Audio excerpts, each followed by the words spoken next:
আসসালামু আলাইকুম। যারা দেখছেন এবং শুনছেন সকলকে আন্তরিক শুভেচ্ছা জানাচ্ছি। আমি নূর আহমেদ দিদার, একজন আয়কর আইনজীবী এবং ভ্যাট কনসালটেন্ট। আপনারা জানেন আমি সাধারণত আয়কর এবং ভ্যাটের কিছু সচেতনতামূলক ভিডিও করে থাকি, যার মূল উদ্দেশ্য হচ্ছে যারা এই বিষয়টা নিয়ে কাজ করেন তাদের কিছু সচেতন করা এবং নলেজ শেয়ারিং। যাই হোক, আজকেও যথারীতি যে বিষয়টি নিয়ে আলোচনা করছি সেটি হচ্ছে যে ভ্যাটের একটি বিষয়, যে ভ্যাট অডিটটা কী এবং কোন কোন ক্রাইটেরিয়ার উপর বেস করে কোনো নিবন্ধিত প্রতিষ্ঠানকে বা অনিবন্ধিত প্রতিষ্ঠানকে ভ্যাট অডিটের জন্য সিলেকশন করা হয়। আজকের আমাদের আলোচনার বিষয় এটি। আপনারা জানেন যে ভ্যাট ব্যবস্থায় অডিট প্রক্রিয়া একটি খুবই গুরুত্বপূর্ণ এবং টেকনিক্যাল বিষয়। তো সেই কারণেই এটা একটা গুরুত্ব বহন করে। আমরা যারা নিবন্ধিত প্রতিষ্ঠান আছি, মানে ভ্যাট নিবন্ধিত প্রতিষ্ঠান যারা কাজ করে, তারা কিন্তু আপনারা জানেন যে তাদের যে স্বাভাবিক হিসাব নিকাশ প্রক্রিয়ার মাধ্যমে এই ভ্যাটটাকে হিসাব করে। অর্থাৎ এখানে আমরা যেটা বলি সেলফ মেথড, অর্থাৎ একটি ব্যবসায়িক প্রতিষ্ঠান দৈনন্দিন যে হিসাব নিকাশ করে তারই মধ্যে ভ্যাটের একটি বিষয় থাকে এবং তিনি নিজে নিজে সেই ভ্যাটের হিসাবটা করে এবং ওনার যে রেয়াত নেওয়ার বিষয়টা থাকে সেটা নিয়ে এবং যদি কোনো কারণে সমন্বয় বিষয় থাকে সেটা করে উনি যথাযথভাবে সরকারি খাতে ট্রেজারিতে জমা করে দেন এবং হিসাব নিকাশগুলো মেনটেন রাখেন।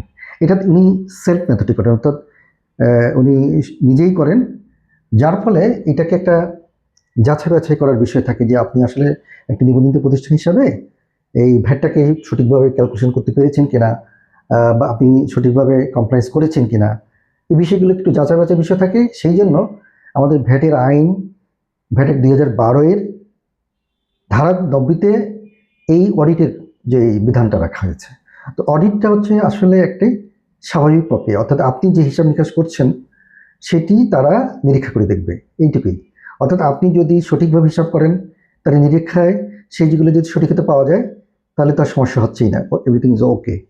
যদি আপনি যে হিসাব নিকাশ করছেন সেখানে যদি কোনো আপনি যদি ব্যর্থই ঘটান, ভ্যাট ফাঁকি দেন অথবা কোনো ভুল ত্রুটি করেন, অথবা আপনি যদি কোনো কিছুকে মানে আপনি হাইড করেন, অথবা আপনি কোনো কিছুকে ইনফ্লেটেড করেন, অথবা কোনো কিছু প্রদর্শন না করেন, তাহলে সেইগুলো কিন্তু অডিটে চলে আসবে।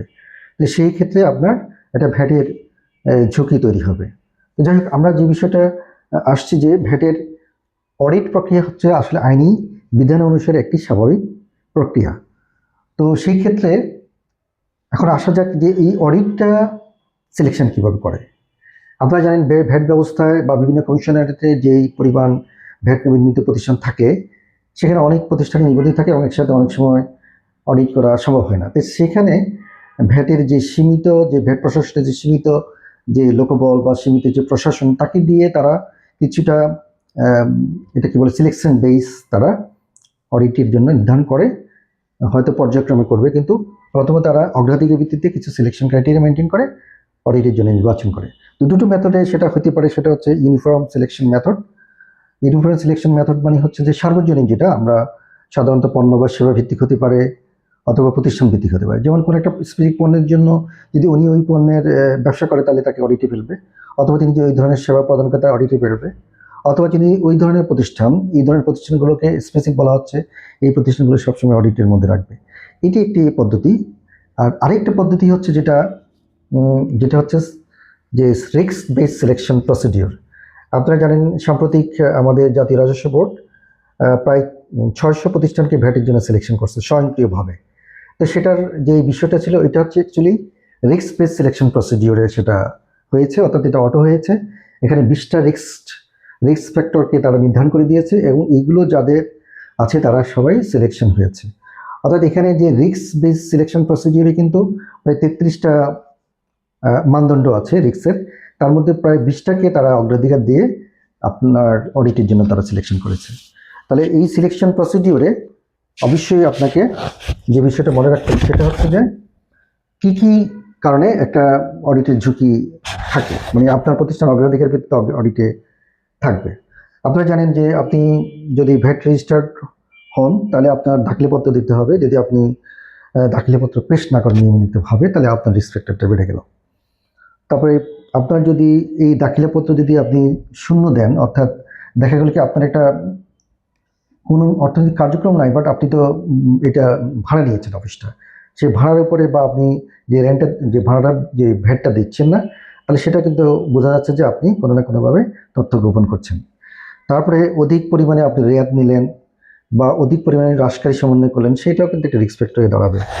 দেখা যাচ্ছে আপনাকে কন্ডিশন দেওয়া হচ্ছে যে ব্যাংকের মাধ্যমে পরিশোধ করবেন, কিন্তু আপনি সব নগদে পরিশোধ করছেন, কাঁচামাল কিনছেন, তাহলে সেক্ষেত্রে কিন্তু আপনার রিস্ক ফ্যাক্টরটা বেড়ে যাবে। তারপরে অস্বাভাবিকভাবে আপনি যদি মূল্য সংযোজন করেন, তারপরে মূল্য সংযোজনের খাত সময় যদি সঠিক না থাকে, রপ্তানি বা স্থানীয় বাজারে যদি আপনার যুগপৎ বিক্রি হয়, অর্থাৎ আপনি রপ্তানি করেন আবার স্থানীয় বিক্রি করেন, সেক্ষেত্রে একটু যাচাই বাছাই বিষয় আছে। তারপরে সেখানে কি আপনি লোকালটাকে কি রপ্তানি দেখাচ্ছেন, রপ্তানিটাকে লোকাল দেখাচ্ছেন কিনা, এখানে একটা রিস্ক ফ্যাক্টর থাকে। তথ্য সংরক্ষণে অনিয়ম অস্বচ্ছতা যদি হয়, সেটা হতে পারে। এইভাবে করে আপনার কিছু, যেমন আহ, আপনারা জানেন যে বন্ডের যারা মাল আনছে তারা সঠিকভাবে সেগুলো হিসাব করছে কিনা, যাদের ভাড়া আছে সেগুলো করছে কিনা, সকল বিক্রিগুলো তারা এনেছে কিনা, ক্রয়গুলো সঠিকভাবে তারা লিপিবদ্ধ করেছে কিনা, এবং সেক্ষেত্রে দেখা যাচ্ছে আবার ইম্পোর্টের যে আইটেমগুলো সঠিকভাবে ওখানে লিপিবদ্ধ করেছে কিনা, ক্রয় এবং বিক্রির মধ্যে কোনো তারা যে তথ্যগুলো গোপন করেছে কিনা, এরকম 33টার মধ্যে 20টাকে তারা সিলেকশন ক্রাইটেরিয়া হিসেবে নিয়ে এই প্রতিষ্ঠানগুলি অডিটের জন্য সিলেকশন করেছে।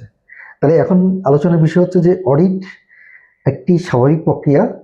তো সুতরাং এখানে যদি আপনি যেহেতু হিসাব নিকাশ করছেন, তাহলে অথরিটি আপনাকে অবশ্যই এটা চেক করে দেওয়াটা দায়িত্ব, অর্থাৎ আপনার এটা ঠিক আছে কিনা। যদি কোনো বেঠিক থাকে, তাহলে সেক্ষেত্রে আপনার যে করের দায়ের ঝুঁকি তৈরি হবে। তো যাই হোক, আমরা যে জিনিসটা বোঝাতে চাচ্ছি যে আপনার যে এখন সাম্প্রতিক যে অডিট পড়লো, এটা আসলে একটি আইনের স্বাভাবিক প্রক্রিয়া। আমাদের ধারা 90-তে বলা আছে যে প্রতিটি প্রতিষ্ঠানকে অডিটের আওতায় আনা হবে। সেখানে সেখানে নিবন্ধিত হতে পারে, অনিবন্ধিত হতে পারে। অর্থাৎ নিবন্ধিত ভ্যাট রেজিস্টার যারা, তাদেরটা পড়বেই। আবার এই অডিটের প্রক্রিয়ার মধ্যে যারা অনিবন্ধিত আছে, অর্থাৎ যারা অর্থনৈতিক কার্যক্রম পরিচালিত হচ্ছে বাট তারা নিবন্ধিত হয়নি, সেটাও কিন্তু অডিটের প্রসিডিউর মধ্যে চলে আসবে। সুতরাং এটা একটা স্বাভাবিক প্রক্রিয়া।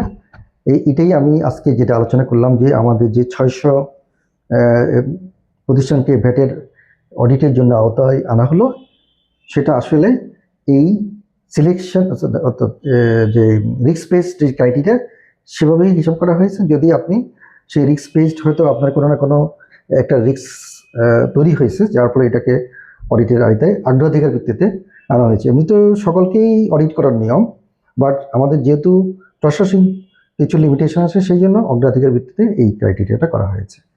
আশা করি আপনাদেরকে আমি বোঝাতে সক্ষম হয়েছি। পরবর্তীতে এই অডিটের যেই প্রতিষ্ঠানগুলো কিভাবে এই অডিটের বিষয়টাকে মোকাবিলা করবে, এই বিষয়টা নিয়ে আমি আরেকটা ভিডিও করব। আশা করি সে পর্যন্ত আপনারা ভালো থাকবেন, সুস্থ থাকবেন। আসসালামু আলাইকুম।